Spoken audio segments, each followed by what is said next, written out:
Vamos a ir a Lucas. Lucas capítulo 23. ¿Sí? Lucas capítulo 23, versículo 13. Lucas 23, 13. Cuando escuchamos una predicación sobre la muerte y la resurrección de Jesucristo, yo creo que la Biblia tiene un montón de detalles que yo no creo que alcanzaría todo el tiempo del mundo para ver cada detalle. Se habla de el hombre que agarró la lanza, como veíamos en el drama, y traspasó su costado, ¿sí? Se habla de María, que estaba ahí con seguridad, su madre. Se habla del apóstol Juan, que estaba allí viendo la muerte de Jesucristo, ¿verdad? Se habla de los dos de Emaús, que después de él resucitado, él los alcanzó en el camino y platicó con ellos, ¿verdad? Pero yo no sé si ustedes alguna vez habían escuchado un mensaje donde se predicara sobre Barrabás. Voy a repetirlo, porque lo veo así como, ¿qué? Yo no sé si alguna vez tú habías escuchado una predicación sobre Barrabás. Casi nadie le pone atención a Barrabás. ¿Por qué creen que cuando se trata de pensar en la muerte y resurrección de Jesucristo, casi no se le pone atención a Barrabás? ¿Por qué creen ustedes? Vamos a ver. Micrófono abierto. ¿Por qué crees tú que a Barrabás nadie lo voltea a ver? Era un delincuente, muy bien, era un delincuente. ¿Qué más? Era malo, sí, sí. Y yo creo que nos gustan las películas donde gana el bueno, ¿sí o no? Y nos gustan las películas donde se describe la vida del hombre bueno. En este caso es Jesucristo, el único bueno sobre el universo o en el universo. Pero Barrabás es importante porque el día en el que Jesucristo fue crucificado, según la ley romana, al gobernador le era imponente, la ley lo obligaba a soltar a un preso, a alguien que estuviera en la cárcel, que había delinquido de alguna manera. Y es interesante que a quien soltaron fue a Barrabás. Ponte a pensar, ese día en el que Jesucristo murió a las 3 de la tarde, ese día en el que Jesucristo colgó en la cruz, ese día vio la luz del sol un preso, alguien que había estado en la cárcel quizás por mucho tiempo. Y es impresionante que este hombre se salvó o salvó su vida por la muerte de Jesucristo. Murió en su lugar. Y yo quiero que tú te pongas a pensar que Jesucristo ese día murió en nuestro lugar. Yo creo que Barrabás de alguna manera nos identifica a nosotros, o más bien nosotros debemos identificarnos con Barrabás. Yo creo que Barrabás de una u otra manera nos representa a nosotros. Vente por favor allá en Lucas capítulo 23, versículo 13.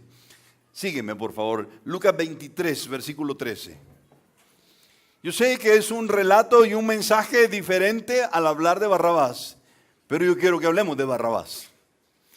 Mira lo que dice ahí. Entonces Pilato, convocado a los principales sacerdotes y a los gobernantes y al pueblo, les dijo: me habéis presentado a o sea, a Jesucristo, como un hombre que perturba al pueblo.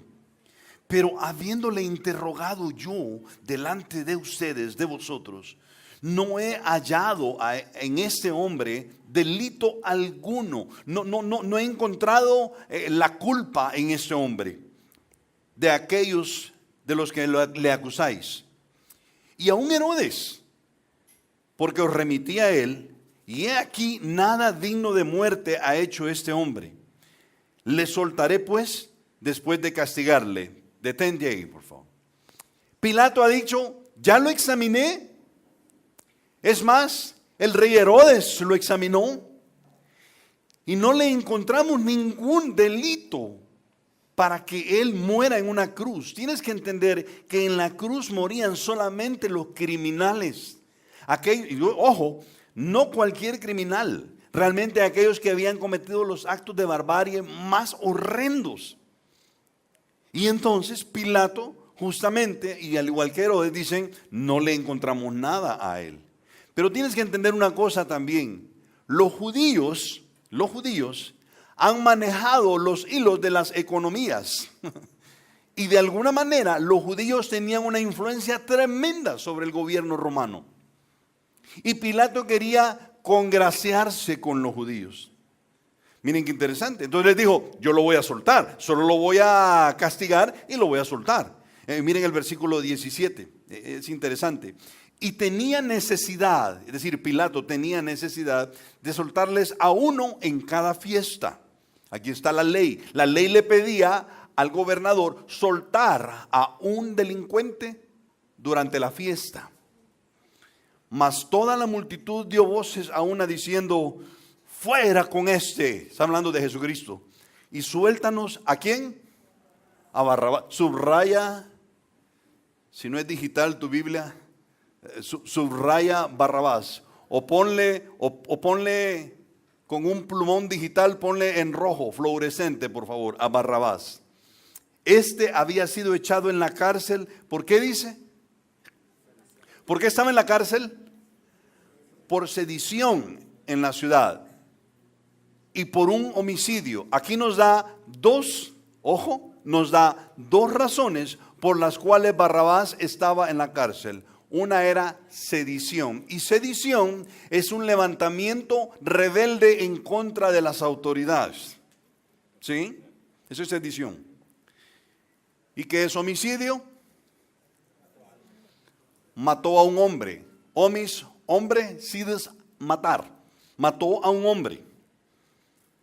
Y les habló otra vez Pilato queriendo soltar a Jesús. Fíjate, yo sé que en otros evangelios se nos dan más detalles en donde la mujer de Pilato le habla a Pilato y le dice, suelta a este hombre porque he estado soñando toda la noche y estoy perturbada. Este hombre no es culpable, suéltalo, no tengas nada que ver con él. Pilato quería soltarlo de alguna manera. Les habló otra vez Pilato queriendo soltar a Jesús, pero ellos volvieron a dar voces diciendo, ¿cómo? Crucifícale, crucifícale. Y él les dijo por tercera vez, oye, vuelve a salir al pretorio y le dice, pero ¿y qué mal ha hecho este hombre? ¿Cuál es el delito por el que debo ponerlo a morir como un criminal en la cruz? Ningún delito de muerte he hallado en él. Le castigaré pues si le soltares más. Ellos instaban a grandes voces pidiendo que fuese crucificado. Y las voces de ellos y de los principales sacerdotes prevalecieron. ¿Sabe qué significa eso? Que el volumen de las voces de los sacerdotes y de los principales gobernantes de todo el pueblo que estaban ahí era más fuerte que cualquier otra frase que se dijera ahí, aún que la voz de Pilato. Interesante. Entonces Pilato sentenció que se hiciese lo que ellos pedían. Aquí Pilato cede y dice, está bien, que se haga lo que ellos piden, que se crucifique. Entonces tenía que dejar libre a un criminal. Y mira el versículo 25. Y les soltó a aquel que había sido echado en la cárcel por sedición y por homicidio, y a quien habían pedido, y entregó a Jesús a la voluntad de ellos, de los judíos. En otras palabras, les entregó a Jesús encadenado y les dijo, hagan con él lo que quieran, va a ser legal. Y lo ponen en la cruz, le horadan sus manos y sus pies y levantan la cruz, y el resto de la historia tú ya lo sabes. Pero yo quiero que esta mañana que veamos algo muy interesante. Vas a ponerle atención a las pantallas y vas a estar con un ojo en la pantalla y con el otro en tu Biblia, por favor. Porque la mayoría de los versículos ahora van a aparecer allí, en la Biblia, no en la pantalla.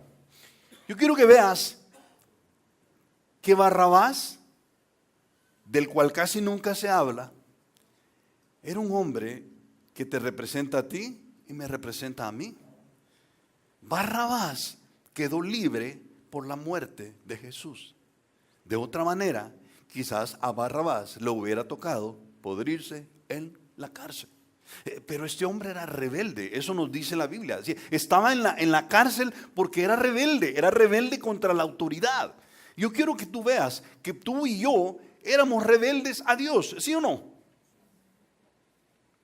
Yo no sé, yo no sé tu pasado, pero el mío yo lo conozco muy bien. Y hace 33 años no te hubiera querido, tú no hubieras querido conocerme a mí realmente. Un hombre rebelde contra todo lo que se llame Dios. Y un hombre rebelde contra todo lo que se llame rectitud. Yo era rebelde. No sé tú, pero yo era rebelde. No quería nada. Cuando mi papá me decía, mira hijo, mi papá era en su oficina, y yo llegaba y platicaba con él, voy a hacer tal cosa, voy a ir a estudiar papá, tengo parciales y todo. Mira hijo, yo quiero que vengas aquí a tal hora. Papá. Y no me importaba lo que dijera papá, yo simple y sencillamente no me aparecía. ¿Y qué?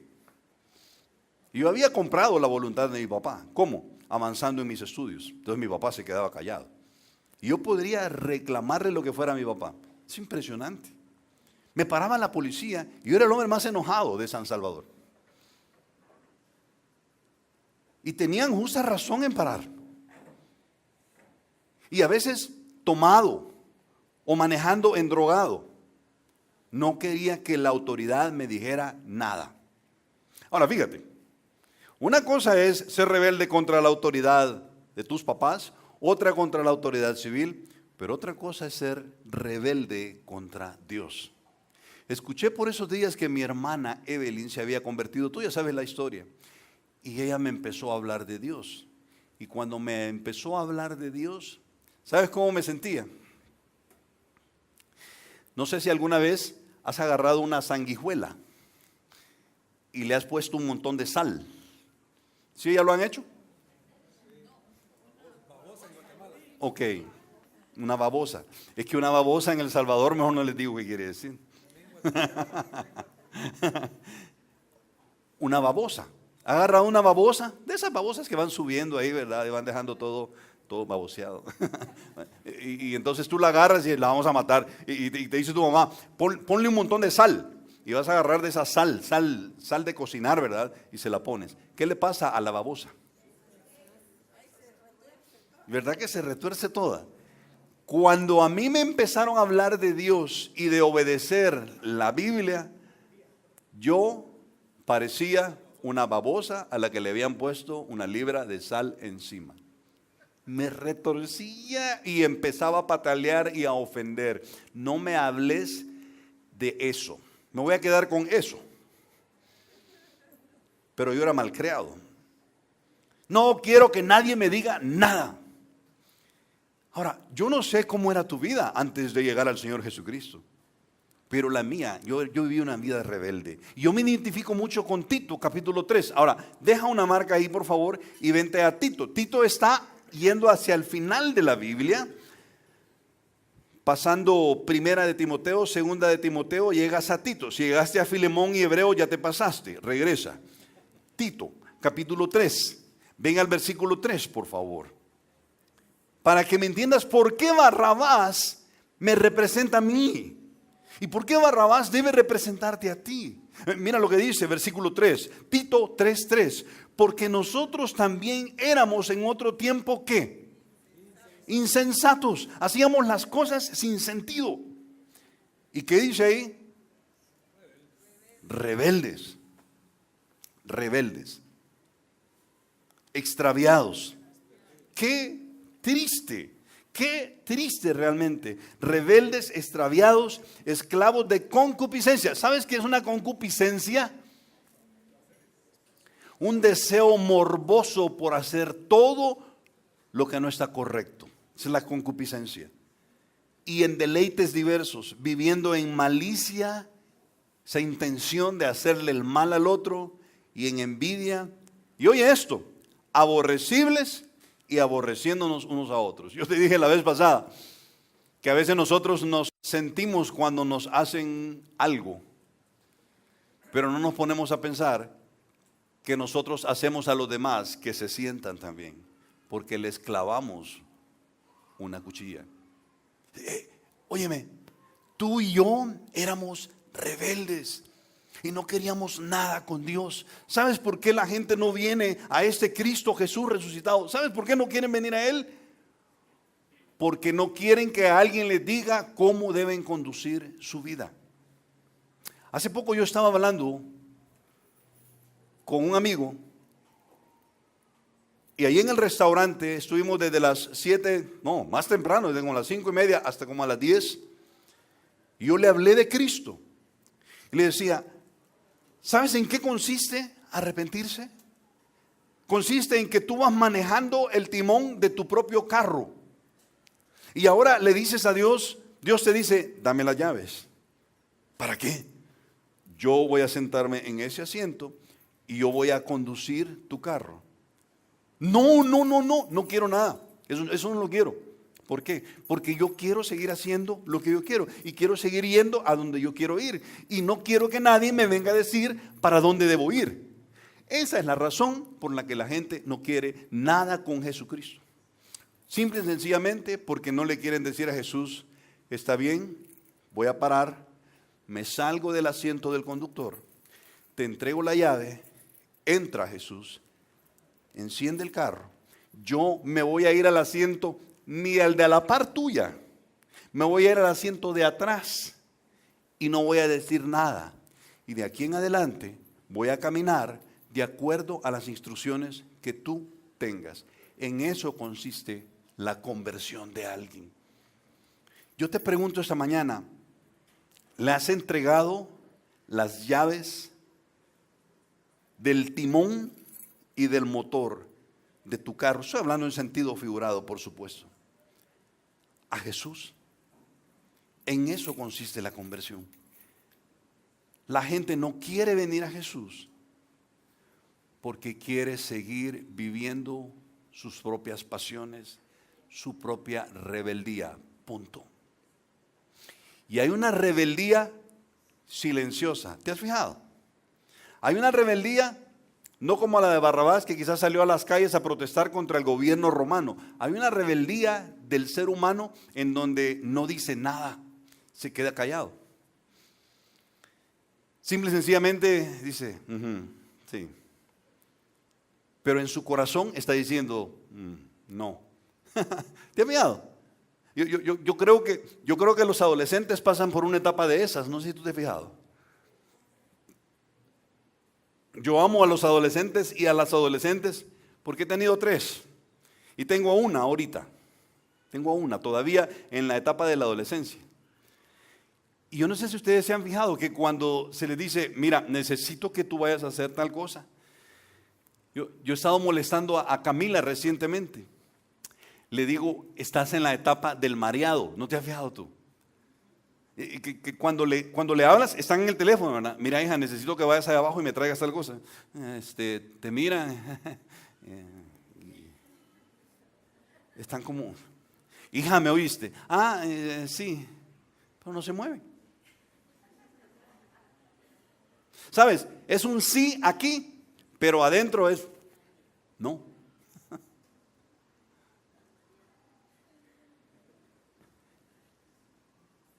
Lo terrible es cuando llegamos a adultos diciendo, ¿tú conoces a Jesús? ¿Quieres algo con Jesús? Aquí está Jesús resucitado. Sí, pero adentro es no. Es rebeldía. Pasiva, pero rebeldía. Es rebeldía. Lo tremendo no se queda ahí. Yo quiero que tú veas esto. Es que por su misericordia fuimos lavados en la cruz. ¿Sabes por qué me encanta ese himno tanto? En la cruz, en la cruz. Porque ahí fue donde mi rebeldía fue limpiada de mi corazón. Mira, allí estamos en Tito, ¿sí o no? Sigamos ahí en Tito, por favor. Sigue en Tito y mira el versículo del 4 al 7, porque solo hemos leído el 3. Si quieres, leamos el 3 de nuevo para que entendamos mejor. Porque nosotros también éramos en otro tiempo insensatos y al igual que Barrabás, éramos rebeldes, extraviados, esclavos de concupiscencias. Nos jalaba la pasión de deleites diversos, viviendo en malicia y envidia, aborrecibles y aborreciéndonos unos a otros. Nos enojábamos, pero nosotros se las hacíamos a los otros. Mira lo que dice el versículo 4. Pero cuando se manifestó la bondad de Dios nuestro Salvador y su amor para con los hombres, ¿a dónde? ¿A dónde? En la cruz que vimos en el drama. Allí nos salvó, no por obras de justicia que nosotros hubiéramos hecho. Ninguno puede hacer algo suficientemente bueno para limpiar su rebeldía. Nos salvó no por obras de justicia que nosotros hubiéramos hecho, sino por medio de ¿qué? Por su misericordia. Oye esto, por el lavamiento de la regeneración y por la renovación en el Espíritu Santo, el cual derramó en nosotros abundantemente por Jesucristo nuestro Salvador. Y mira el versículo 7, para que justificados por su gracia. Qué tremendo, me encanta este pasaje, ¿sabes por qué? Porque incluye dos atributos de Dios. Uno es la misericordia, es decir, amor por la miseria. Misericordia es no darnos lo que nos merecíamos. ¿Recuerdas eso? Y dice ahí que también fue por su gracia. Y gracia es darnos un regalo que no nos merecíamos. Es al revés. Él nos dio algo que no nos merecíamos, la salvación. Y no nos dio lo que nos merecíamos, el castigo en el infierno. ¿Por medio de quién? Por medio de la muerte de Jesucristo allí en la cruz. Qué tremendo. Y mira lo que dice el versículo 7. Para que justificados por su gracia, declarados libres. ¿Sabes qué quiere decir justificados? Declarado no culpable. Viniésemos a ser herederos conforme a la esperanza de la vida eterna. ¿Sabes qué? Esto me hace a mí gritar un aleluya. Y aleluya quiere decir las alabanzas y toda la gloria sean dadas a Dios. Eso quiere decir en hebreo aleluya. No tengas miedo en decirlo. Qué impresionante. Barrabás estaba en la cárcel por rebelde. Tú y yo estábamos en la cárcel de nuestros pecados por nuestra propia rebeldía. Otra característica de Barrabás, ya vimos una, era rebelde. Número 2, ponle atención ahí a la pantalla, por favor. Barrabás estaba ahí porque era homicida. Y yo sé lo que decimos. Hermano Checho, sí, pero yo matar a alguien, olvídese. Mis manos son santas. Y yo te lo creo, que tus manos están limpias de sangre y de pólvora. Pero me encanta Jesús porque Él va al hueso. Y Él nos deja ver que el matar a otro está en nuestro corazón y no en nuestras manos. ¿Sabes por qué me encanta Jesús? Porque nos dice, ¿sabes cuándo cometes adulterio? No cuando te acuestas con otra que es tu mujer, es cuando ya la codicias en tu corazón. Me encanta Jesús porque va al hueso. Y nos deja ver que Él no ve lo que ven los hombres, Él ve lo que hay en el corazón. ¿A dónde se comete el homicidio? ¿A dónde se comete el matar al otro? Aquí, en el corazón. Checho, ¿y de dónde sacas eso? Bueno, vente a Mateo capítulo 5, por favor. Yo te dije que vamos a ir a varios pasajes ahí de la Biblia. Vente a Mateo capítulo 5. Mateo capítulo 5, versículo 21, por favor. Mateo 5, 21. ¿Lo tienes? Mateo capítulo 5, versículo 21. Mira lo que dice. Pon mucha atención, el mensaje no es largo, es corto. Dice, oísteis que fue dicho a los antiguos. ¿Cómo le dijo Dios a los antiguos? No matarás.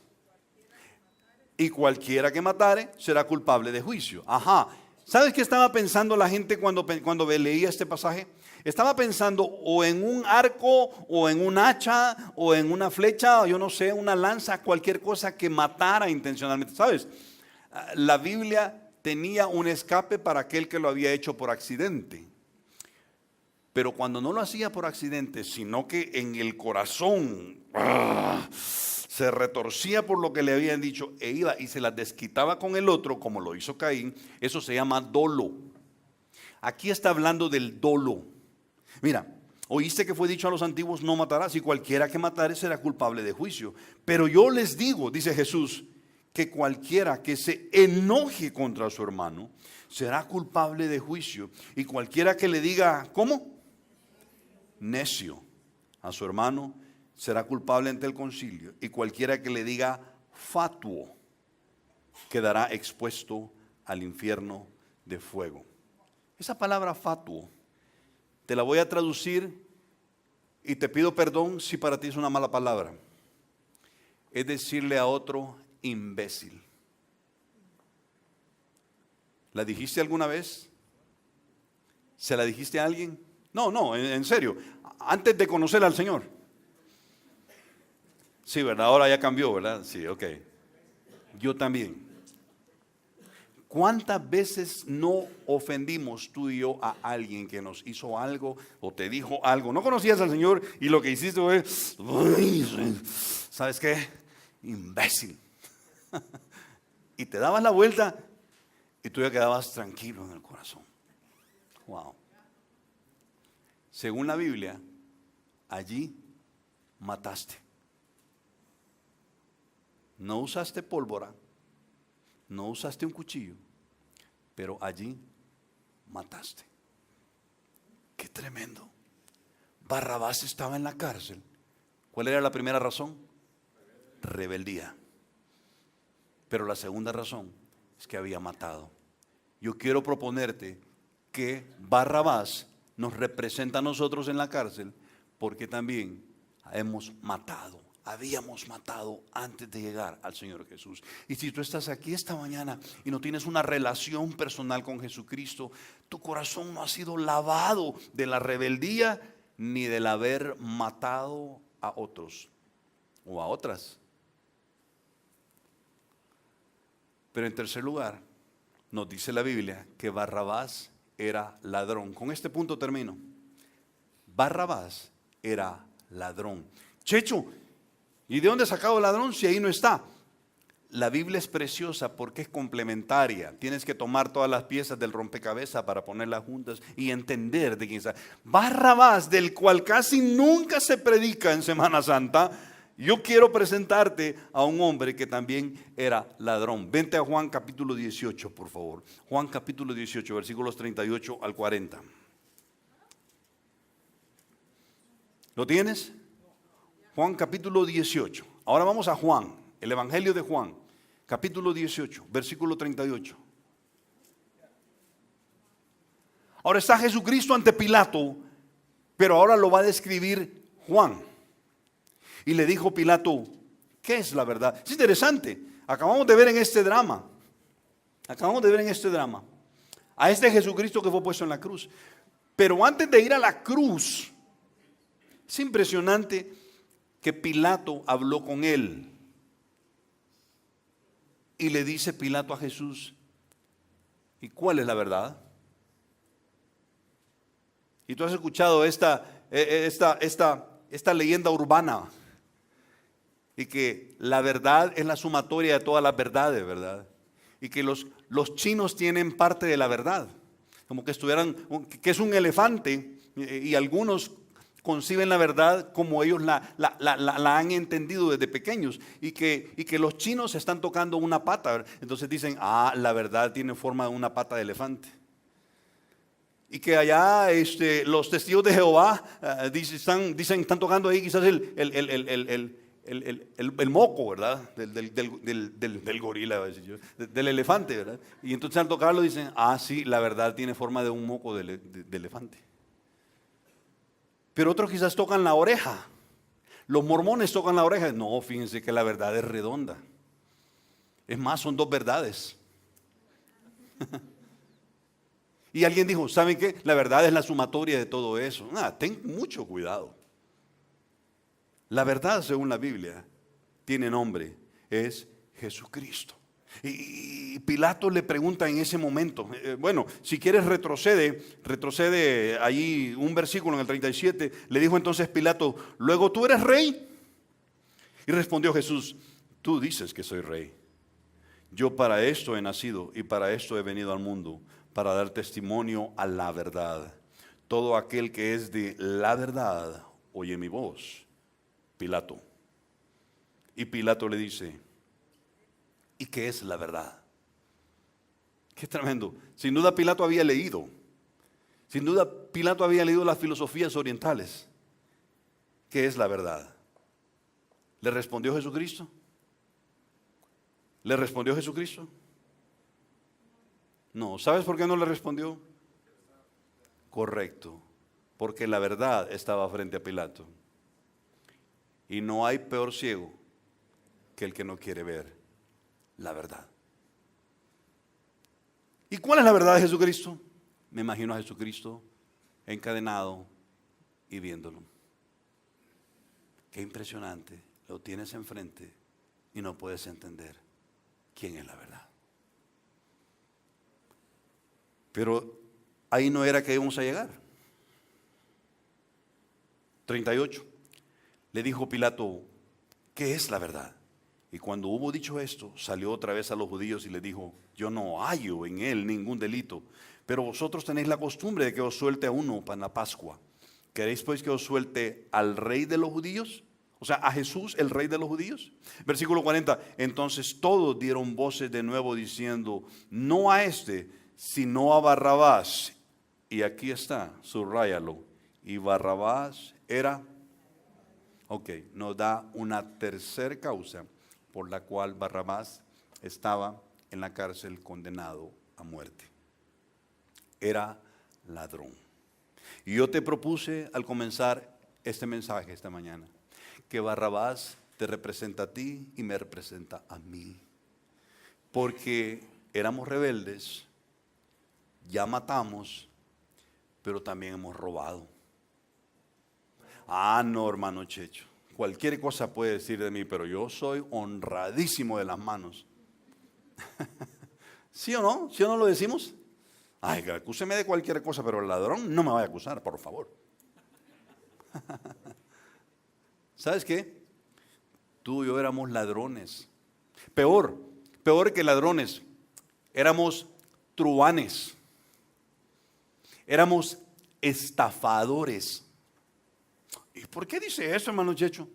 Te quiero leer un salmo que esa semana, cuando yo estaba preparando este mensaje, yo me quedé, Dios santo. Vente por favor al Salmo 50. Los salmos están llenos de un montón de profecías sobre la muerte de Jesucristo. Vente en este momento al Salmo 50, porque no vamos a hablar de una profecía de Jesús, sino que vamos a hablar qué dice Dios a nosotros, los seres humanos, sobre el hecho de que somos defraudadores. Salmos capítulo 50, miren, Salmo capítulo 50, vente conmigo. Salmo 50 y vente al versículo 16, por favor. ¿Lo tienes? ¿Lo tienes? Mira lo que dice aquí.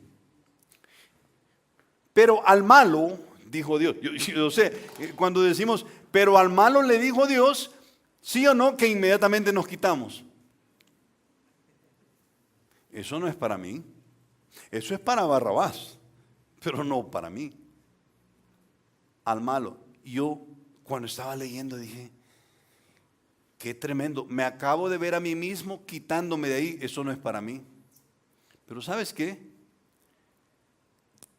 Yo volteé a ver mi corazón y me doy cuenta que soy malo. Soy justificado por la sangre de Jesucristo, pero soy malo. Óyeme, tú y yo somos malos. Y tendríamos que irnos a Romanos 3 para darnos cuenta que Jesucristo dice que no hay uno en el planeta que sea bueno. Y que a nadie llame bueno porque no hay uno solo. Eso dice la Biblia. El único bueno es Jesucristo. Y ahí todos somos malos. ¿Sabe qué es lo que pasa? Ya lo hemos dicho. Es que nos medimos por los estándares del otro. Y si nos comparamos con el que está a la par de nosotros, sí, yo creo que no soy tan malo. Voltea a ver al que está a la par tuya. ¿Verdad que es malo? Seamos honestos, ¿somos malos? ¿No lo crees? No, hermano Checho. Si usted me muestra en la Biblia algo que me diga que soy malo, te lo quiero demostrar en el Salmo 50, versículo 16, por favor. Pero al malo le dijo Dios, ¿Ok? Si te consideras bueno, alístate. ¿Qué tienes tú que hablar de mis leyes? Wow. ¿Y qué tomar de mi pacto en tu boca? Pues tú aborreces la corrección. ¿Sabes qué está diciendo? No te gusta que te digan que lo que estás haciendo está incorrecto y no te gusta que te vengan a decir qué es lo correcto que hay que hacer. Y echas a tu espalda mis palabras. Está hablando Dios. Si veías al ladrón, tú corrías con él. Wow. Si veías al ladrón, tú corrías con él. Y con los adúlteros era tu parte. O sea, tus cuates eran los adúlteros. Yo no sé cómo era tu vida antes de llegar al Señor. Pero ahí ya me describió a mí. Tu boca metías en mal. Wow. ¿Sí o no? Empezar, mira, pero tú no conoces a este no lo conoces. Te voy a dar yo su hoja de vida. Mira, este es malía, este es así, así, así. Empezamos a poner en mal a toda la gente. Tú metías tu boca en mal y tu lengua componía engaño. Tomabas asiento y hablabas ¿contra quién? Contra tu hermano. Ya no se diga con el que no es tu hermano, hijo de papá y mamá. Dice, contra el hijo de tu madre ponías infamia, es decir, mala fama. Me estaban contando ayer algunas maestras de escuela dominical que a veces les ha tocado tener ahí a dos que son hermanos, ya sea al varoncito y a la hembrita, ¿verdad? Ahí, y quizás ha sido el caso de tus hijos, yo no sé, no vamos a dar nombres, de hecho no me dieron nombres por seguridad de los participantes. Y que cuando empiezan a decir, ajá, pero ¿quién es el que en la casa hace eso? Dicen que el otro es el que empieza a sacarle todos los trapos al sol. Ah, viera que así es mi hermano, es así, así, asá, asá. Y empieza a contarle todo a la maestra. Y de seguro que, pero usted no lo conoce a él, que este y este y este. ¿Sabes qué? Así somos por naturaleza. Contra el hijo de tu madre ponías infamia. Mira el versículo 21. Estas cosas hiciste, dice Dios, y yo he callado. Wow. Ponte a pensar. ¿Cuántas veces no defraudamos a otro o a otra? Y si Dios hubiera hablado en ese momento, hubiéramos sido fulminados en un segundo. Pero dice Dios, ¿cuántas veces tú hiciste todo esto y yo me he quedado callado? Qué misericordia la de Dios, qué gracia la de Él, qué paciencia la de Él con nosotros. Pensabas que de cierto sería yo como tú. Nada de existir Dios. Y si acaso existe, pues Él también ha de haber pasado por esto. Así pensábamos. Y mira lo que dice Dios, pero te reprenderé y las pondré delante de tus ojos. Qué terrible. Tú y yo éramos defraudadores de mucho. Hermano Checho, eso lo está diciendo a los judíos. Ok, te lo compro, que se lo diga a los judíos. ¿Quieres algo para ti, la iglesia? Vente conmigo a 1 Corintios, por favor. Ahí ya no nos gusta cuando nos pasamos al Nuevo Testamento. Porque está hablando con nosotros, los creyentes. 1 Corintios capítulo 6. 1 Corintios capítulo 6, versículos del 7 al 11. ¿Lo tienes? 7 al 11. Así que, por cierto, dice el Señor a través de Pablo, estoy en 1 Corintios 6, 7. Así que, por cierto, es ya una falta en vosotros que tengáis pleitos entre ustedes mismos. Y te lo voy a empeorar, ¿Sabes a quién se lo estaba escribiendo? A la iglesia, a la primera iglesia bautista de Corinto. Vida Nueva Corinto. Así que por cierto ya una falta en vosotros que tengáis pleitos entre vosotros. Y dice, ¿por qué no sufrís más bien el agravio? ¿Sabes qué está diciendo? Porque no mejor sufrís la ofensa que te ha hecho el otro. Ahí se pone difícil. ¿Por qué no sufrís más bien el ser defraudados? Yo te voy a decir algo, préstame tu oído, estoy terminando, préstame tus oídos por favor. Yo te lo dije antes, Nosotros nos sentimos porque nos han defraudado. Pero yo te repito, somos creyentes defraudados que nos encanta defraudar. Somos creyentes ofendidos que nos encanta ofender. Y lo que estaba pasando ahí en Primera de Corintios es que los hermanos habían hecho negocios entre ellos. Hermano, qué bonito su carro, se lo vendo, hermano. Sí, véndamelo, ¿en cuánto me lo da? En tanto. Muy caro, vaya, se lo venda, vaya, se lo compra, hermano. Y al día siguiente, plum, ya no servía el carro. Entonces al siguiente culto llegaban, mire usted lo que me dio, que devuelvan el dinero. Ay, yo no se lo devuelvo. Ay, así casi se agarraban. Bueno, ¿sabe qué? Le voy a regresar el dinero, pues. Y pasaban años y no le pagaban. Tenía justa razón el otro creyente en sentirse molesto.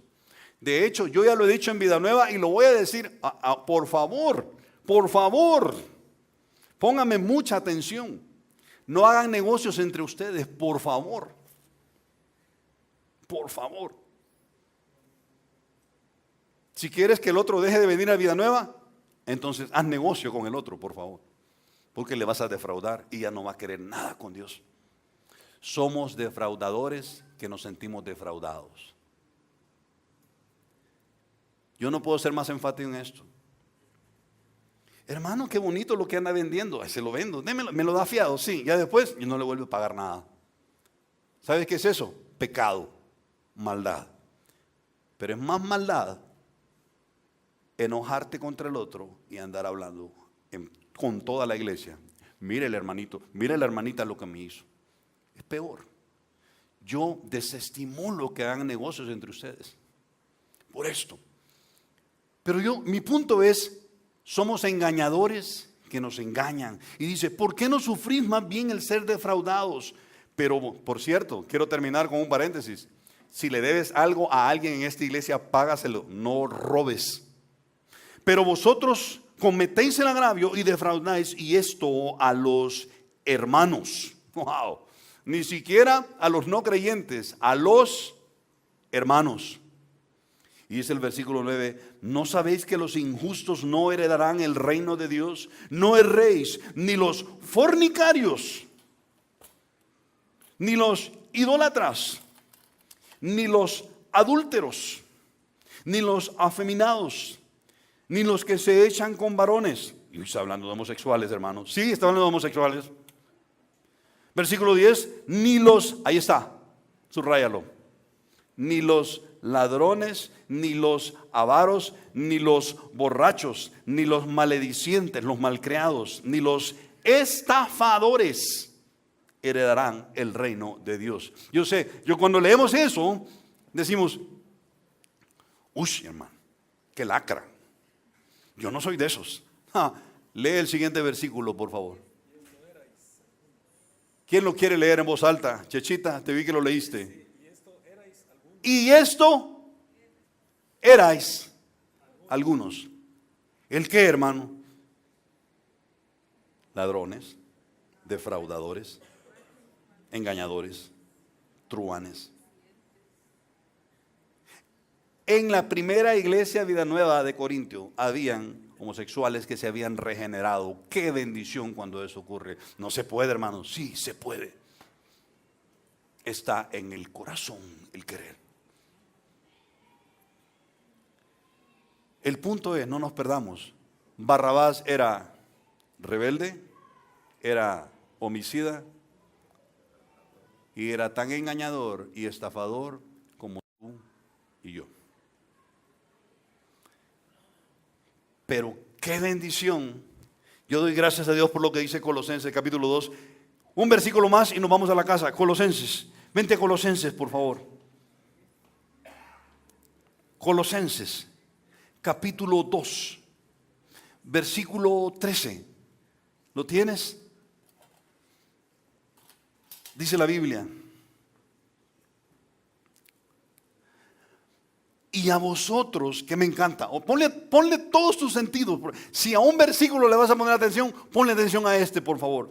Y a ustedes, estando muertos en pecados, en la incircuncisión de su carne. Y no está hablando con los judíos. Les dio vida juntamente con Él. ¿Con quién? Con Cristo. ¿Cómo nos dio vida? Perdonándonos todos nuestros pecados. Aleluya. Oye esto. Anulando el acta de los decretos que había contra nosotros y que nos era contrario, quitándola de en medio y clavándola ¿dónde? ¿Qué clavó en la cruz? El acta de los decretos donde estaban enumerados todos los errores que tú y yo habíamos cometido. Qué impresionante. ¿Sabes? Quiero terminar dejándote este pensamiento. La casa de mis papás en San Salvador está frente a los tribunales de sentencia. Y por años, de repente tú oías las sirenas, no eran ambulancias, sirenas, ¿verdad? De la policía, y aparecía un vehículo blindado. Cuando parqueaban todos los carros que iban protegiendo ese vehículo, se bajaban con unas armas de fuerte calibre y se ponían en todas las posiciones listos por cualquier evento, y abrían las puertas y bajaba un solo hombre encadenado y lo llevaban allá arriba a los tribunales de sentencia. Ese hombre iba allá arriba a sentarse delante del juez, porque el juez, ahí ya no hay juicio, ya terminó el juicio, ya está condenado a muerte o condenado a cadena perpetua. Y el juez, lo único que hacía ahí, le daba la bienvenida, buenos días, siéntense. El hombre se sentaba encadenado y le decía al juez, le voy a leer el acta de los decretos que lo condenan a usted. Número 1, usted mató a fulana de tal, en la fecha tal y tal y tal. Número 2, usted hizo esto y esto y esto. Número 3, usted robó, defalcó esta cantidad a fulano de tal en la fecha tal. Por esa razón, su sentencia es de 30 años de prisión.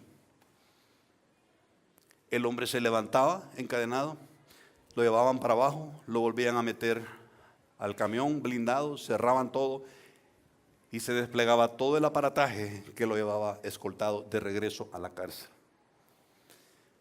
¿Sabes? Sígueme, por favor. Esa acta que le leyó el juez es un acta similar a la tuya y a la mía, en donde está escrito en las manos de Dios todo lo que tú y yo hemos hecho para merecer el infierno. Cadena perpetua en el infierno. Sin morir, cadena perpetua en el infierno. Dice Colosenses que Jesucristo tomó el acta, esa acta donde estaban los decretos que nos condenaban, y la clavó en la cruz. Y ahí fue donde Él dijo, consumado es, está pagada la deuda.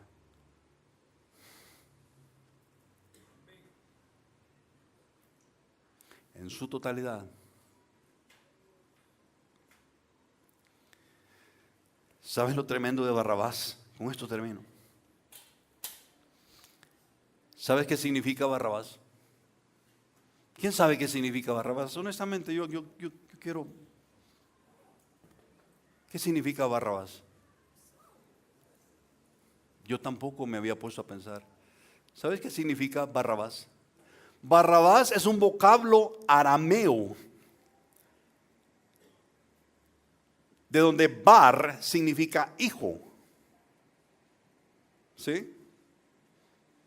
Bartomeo, el hijo de Tomeo. ¿Sí? Bar quiere decir hijo.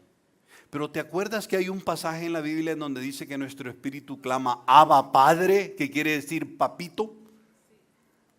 La palabra Abbas quiere decir que le pertenece al Padre. Barrabás quiere decir el Hijo del Padre. Wow. Cuando tú entiendes esto, entiendes que Barrabás tuvo para el resto de sus días el nombre de el Hijo del Padre solamente porque Jesucristo fue condenado a muerte. Tú y yo, a partir de ese día que llegamos a la cruz y fuimos liberados, hemos sido llamados hijos del Padre. Qué impresionante. Casi nadie habla de Barrabás, pero tiene mucho que enseñarnos. Barrabás murió en mi lugar, murió en tu lugar y resucitó, como bien lo expusieron los jóvenes, para darnos el sello de seguridad, de autenticidad, de una fe genuina y no chafa. Padre, gracias por